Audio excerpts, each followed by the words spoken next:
एबे next chapter तुम second chapter रोचे अम्ल क्षारक लवण। तो यार भी मु लिखिदे लंग क्वेश्चन को गुड़ाक आ सर्ट नोट गुड़ाक को गुड़ाक आसो। तो तुम पार्ट ए रे रोचे लंग क्वेश्चन जोटा कि दैनंदिन जीवन रे पीएच रो गुरुत्व। तुम या स्क्रीनशॉट नहीं गले तुम प्रोब्लेम हम। बाकी मुझे कहूँ शुण सेटा को ही शुणिले तुम जापर ताकि क्वेश्चन जो लिखाई आम कौटू कौ जाए लिखा है।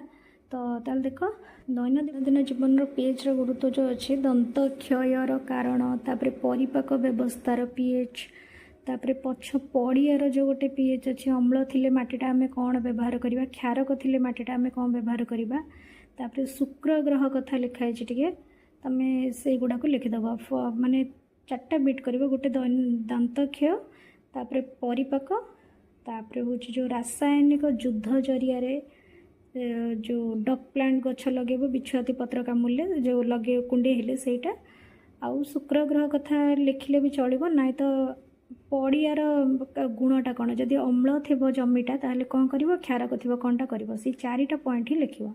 नेक्स्ट आसला तुम पार्ट बी रोटा सर्ट नोट रोचे क्लोरो आल्काली प्रणाली। यहाँ मैंने तुम कहवाई गले वेरी वेरी इंपोर्टाट जदि क्लोरो आल्काली प्रणाली पढ़ी दौच तुम बाकी जहाँ भी तले लिखाई 2 नंबर 3 नंबर 4 नंबर तुम से गुड़ा ही कम्प्लीट हो।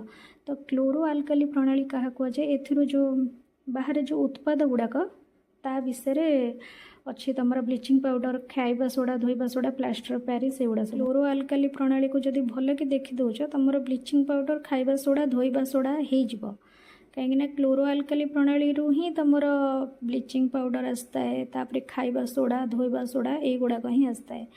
ताले तुम क्लोरो आल्काली प्रणाली देखो से जो उत्पाद गुड़ाक बाहर ताकू देखो ये चैप्टर रिएक्शन गुड़ा को जिते प्रैक्टिस कर रिएक्शन को प्रैक्टिस कले ही तुम फिजिकल साइंसटा भल है।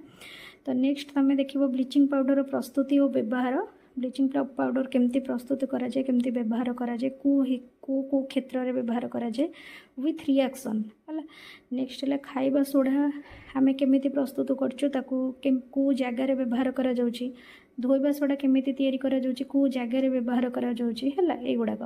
नेक्स्ट हूँ प्लास्टर ऑफ पेरिस रो प्रस्तुति व्यवहार जोटा कि जिप्सम कैल्शियम हेमीहाइड्रेट तार प्लास्टर ऑफ पेरिस रो सिंबल तो से तार रिएक्शनटा करिबो तापर आउ तार व्यवहार देखिबो प्लास्टर ऑफ पेरिस रो प्रस्तुति व्यवहार एतिकी माने क्लोरो आल्काली प्रणाली ब्लीचिंग पाउडर प्रस्तुति व्यवहार खाइबा सोडा धोइबा सोडा प्लास्टर ऑफ पेरिस रो प्रस्तुति व्यवहार एतिकी जदि देखि दोछ तो मोर निहाती ही 8 क्वेश्चन पळे आसीबो ए पूरा सियोर शॉर्ट क्वेश्चन।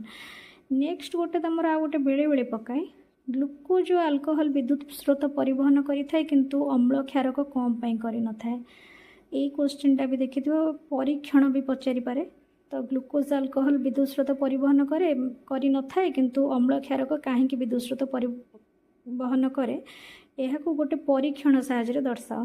ताले तुम सेटा को भी देखि तुम बुक रे अच्छे कहीं ग्लुकोज अल्कोहल H+OH- दे न थाए जल रे अम्ल क्षारक जल द्रव्यभूत H+ दिए H3O+ आयन दिए क्षारक OH- आयन दिए।